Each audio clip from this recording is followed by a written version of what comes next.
What's going on, everyone? Scott here. Welcome back to the channel. So Michigan State drops a tough one on the road to Nebraska, 27-38, in what was kind of a roller coaster game, up and down. Started off really bad. Had people, Michigan State fans especially, thinking they were just going to walk out of the door, go enjoy your Saturday some other way, go to a cider mill with the family, go enjoy something. But then in the second quarter, hey, things started to get going. We had back-to-back-to-back sacks at one point. I think 4 or 5 total sacks in the first half. And things started to turn around. Then in the third quarter, Aiden Childs came out after getting hit pretty bad going into the medical tent for a couple minutes. Alessio Milojevic came in, got their touchdown in the first half. Nice passing touchdown to Jack Felling. And then Aiden Childs kind of got going. He had his 2 rushing touchdowns in this game, and things started to really look good. And then it got like, oh, okay, like we're here, we're gonna win this game. Nebraska was just going 3 and out. They weren't converting on third downs. And then special teams just absolutely imploded. The way the offensive line was imploding, basically the whole game. The defense that was imploding at the beginning of the game in the first drive looked absolutely horrible. But then in that middle portion, as we said, got a lot better. But then towards the end of the game in the fourth quarter, Nebraska found some ways to get going, had a couple explosives to keep their drives going, get a touchdown. And then, yeah, Michigan State did themselves no favors. Offensive line, special teams throughout the game, and then defense, that last kind of drive was a nice play by Nebraska on that screen pass that was taken to the house for a touchdown there at the end. But yeah, just overall a tough loss for Michigan State. And we're going to break the thing down here. But first, before you jump in, if you could just hit that like and subscribe button down there. We'll have more Michigan State football content on the channel, so just make sure you subscribe so you don't miss a video. So before we get into all the Michigan State stuff, we'll start out with Nebraska. You got to give Dylan Raiola credit. I mean, 16 for 24, 194, 1 touchdown, 1 interception. Didn't look really that good until the fourth quarter. He had his 1 or 2 good plays throughout the first 3 quarters, but in the fourth quarter he was really efficient, which we talked about with his passes. Was able to extend plays, as we talked about. Was able to escape to the right side on that one. Had that nice ball down the right side for them, and then the nice ball, putting the ball in the exact right place on that screenplay. But then on the ground for them, Emmett Johnson, we talked about coming into the game, 13 carries for 83 yards. That's 6.4 yards a carry. He had 3 touchdowns on the day. Naziah Hunter through the air, 4 catches for 93 yards, including that long 59-yard one. Ja'Cory Barney, probably their best receiver, who we talked about coming in, only 2 catches, but 47 yards, had a long of 45 on that one. But yeah, just tough overall. But honestly, that's not, those lines aren't horrible. And, that's kind of, we'll get into it more as we talk about Michigan State here. But on defense, too, Nebraska, they 4 sacks on Aiden Childs. But definitely, I don't have the quarterback hurries up in front of me here, but it was definitely a lot. Aiden was running for his life essentially the whole game. 4 sacks, 12 tackles for loss. Absolutely insane. Had the 2 interceptions as well on the day. Did Nebraska, both by Deshaun Singleton. One of them from Aiden was just kind of a lofty one that got interception. Both of them kind of lofty ones that really kind of were just throw down check downs that Nebraska made a play on them. Both of them shouldn't have been an interception. Probably should have just thrown it away. But Aiden coming into the game only had thrown 1 interception. You'll give him those 2 interceptions, but definitely came at horrible times, and Nebraska definitely benefited off of them. Nebraska special teams as well. Ja'Cory Barney Jr., 4 punt returns, 81 yards, along at 57. Jameer Khan, he had 1 for 25 yards. And special teams definitely was kind of one of the deciding factors in this thing, and Nebraska definitely won the special teams battle in this one. So we'll switch it over to Michigan State. As we said, Aiden Childs, not a good day. Definitely his worst game by far of the year. 9 for 23, 85 yards through the air, including those 2 interceptions that probably should not have been thrown. But can you blame him?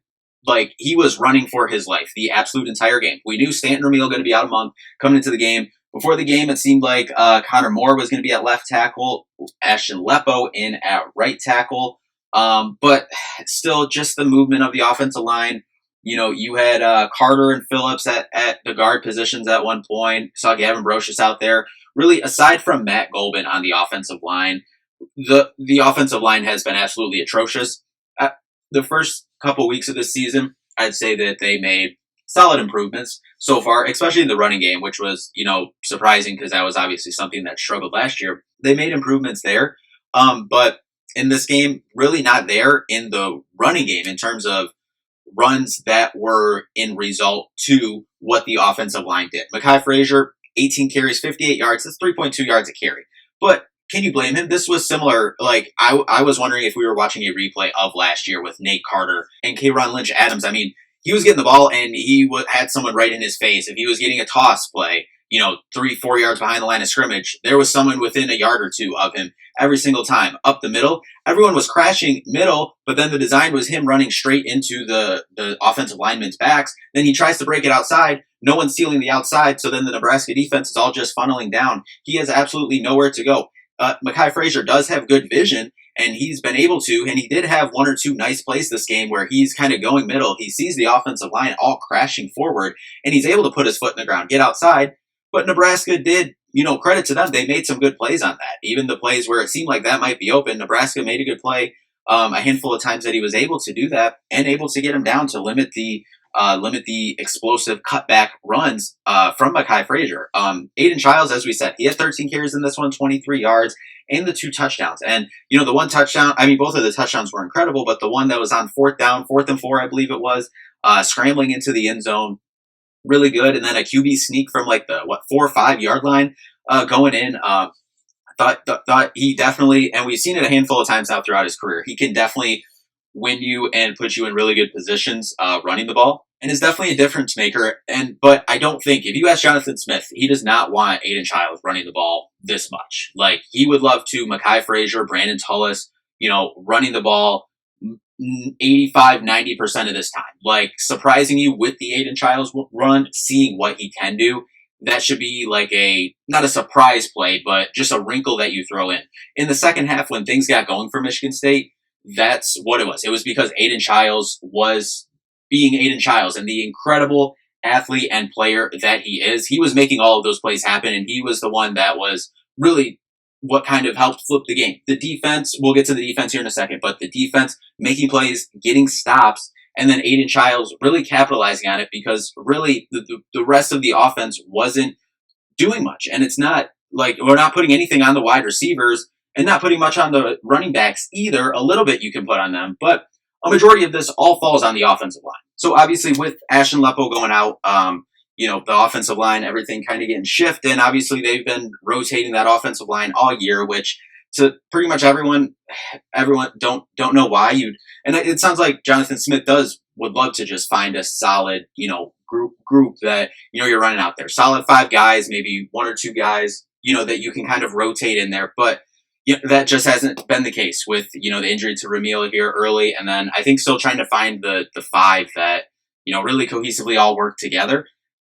Receiving through the air, Nick Marsh doubled his catches from the USC game, as he obviously was banged up in that game, but he had 4 catches in this one, 41 yards. But there just wasn't a lot of passes out there. 15 total receptions on the day. But, some of that you really take out in terms of passes to wide receivers. You take out the 4 from Mekhi Frazier in this one, and the 1 from Brandon Tullis, which was a nice one at the end of the game from Alessio Milojevic for 24 yards. Those 5, there's only 10 targets to wide receivers, and you have a top 5 wide receiver in the country in Nick Marsh. You have a really good, in my opinion, probably a NFL type wide receiver in Omari Kelly from what we've seen from him so far this year. He only has 1 catch for 9 yards in this game. Jack Felling, he had 2 catches from Alessio Milojevic. He had the 1 touchdown as well. Actually, I think all 3 of his catches, were all from Alessio Milojevic. So he had the 1 touchdown in this game, the only touchdown through the air. But we'll talk about the defense here real quick. Jordan Hall leads the way with 8 tackles.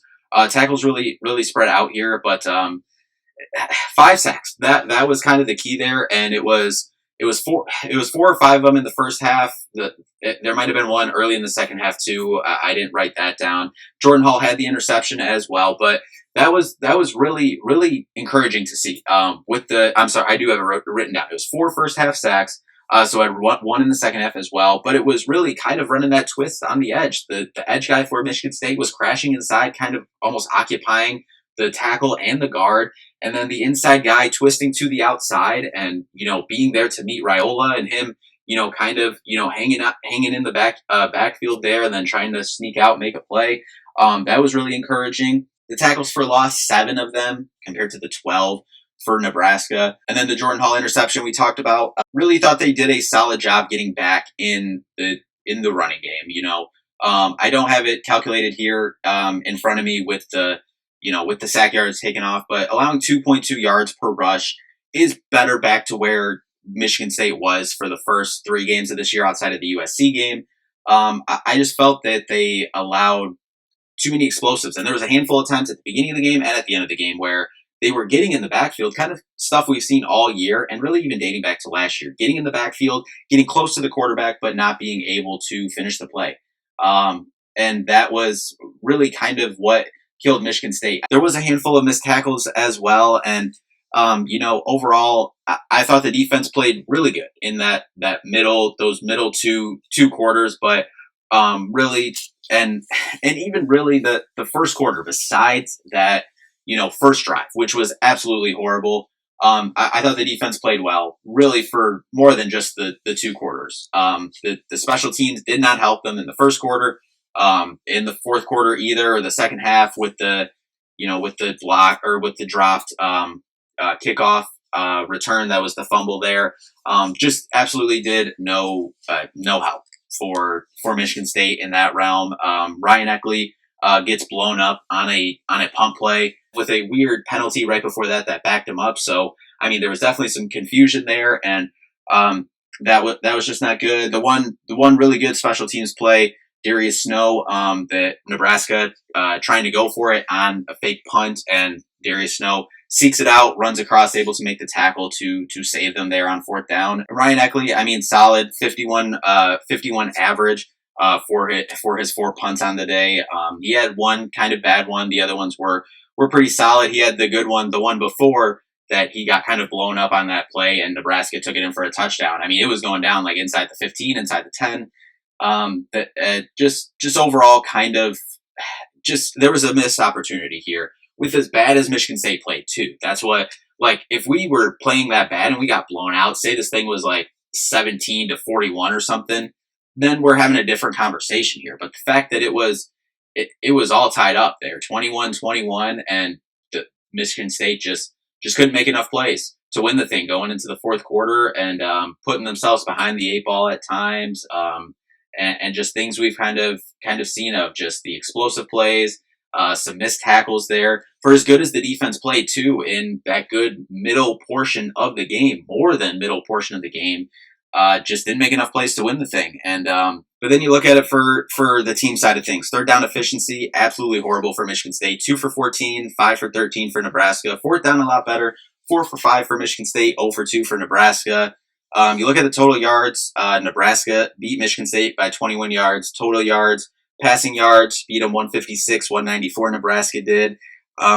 Yards or interceptions thrown, obviously the 2 for Michigan State, the 1, the Jordan Hall pick for Michigan State there. Michigan State actually outgained them on the ground, which is a crazy thing. 84 yards compared to 67 for Nebraska. Got to account for the sack yardage in there, which Aiden definitely made up with his running game there, especially in the 3rd quarter. Both teams had 2.2 yards per carry on the game. Penalties, 5 for 45 for Michigan State, 6 for 44 to Nebraska. And they definitely had some ones that definitely hurt their drives. That was definitely helping Michigan State. I'm thinking of the unsportsmanlike conduct one there.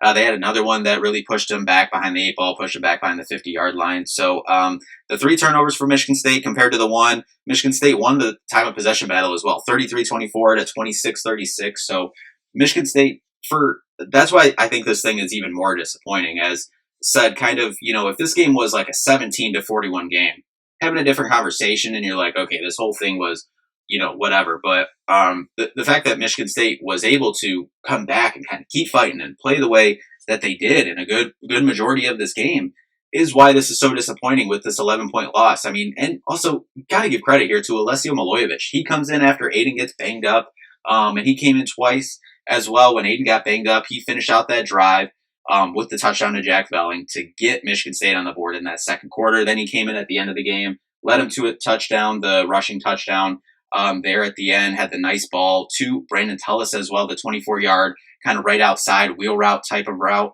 But you have to give him credit. Coming in, tough situation on the road as well, when his only 2 passes on the year were both pick sixes. Him coming in, going 6 for 7 for 71 yards and a touchdown through the air and a touchdown on the ground. Really impressive from Alessio Milojevic. Obviously, it didn't seem like Aiden was right for a majority of the game after he got banged up. I mean, the offensive line, they were in the backfield when the ball hit his hands, essentially, a majority of the time. So he's running around trying to make plays. We saw Aiden and Nick Marsh on the sidelines kind of, arguing with each other, and then later on kind of like talking through it more. I mean, that's nothing. I'm sure rival fans on Twitter will take it and run with it like, oh, what's going on with Sparty here? But, that's, passion. That's, frustrating because, Nick Marsh is a top 5 wide receiver in the country. He's one of, a top 2, 3 wide receiver in the Big Ten. So that's what's frustrating for him, especially last game, only 2 catches, this game only 4. And then obviously the 2 straight losses. I definitely isn't sitting right with this team that is, in a lot of ways, this is definitely a lot better team than last year, but there is still some glaring issues across the board. And it starts with the offensive line. Coming into this game, we said the defensive line, specifically getting to the passer, but we saw a lot of good things in this game in terms of that getting fixed. But the offensive line was just absolutely inexcusable. All game. It was just absolutely inexcusable. Something has to get fixed there going forward because, yes, UCLA, you have coming in for homecoming next week, who coming into this week, you were probably like, oh, yeah, UCLA, like they just beat Penn State. Like, yeah, Penn State was kind of down going to LA after, having lost that, big time whiteout game against Oregon last week, but still Penn State, still a very talented team. You got UCLA coming here. They're playing 9 o'clock, their body clock times, but that game is not a given now. And then after that, you got Indiana, you got your rivalry game, you got Penn State coming up down the road too at home. So things don't get easier for Michigan State. Definitely a very disappointing day in Lincoln. A lot to work on this week as we move forward to homecoming next week with UCLA coming to town. But anyway, that'll do it for this one. Michigan State loses 27-38 on the road to Nebraska. Definitely a tough one, but looking to regroup and look to get back to the winning ways next week at home for homecoming against UCLA. But anyway, that'll do it for this one. Thank you all so much for watching. We'll see you in the next one. Peace out.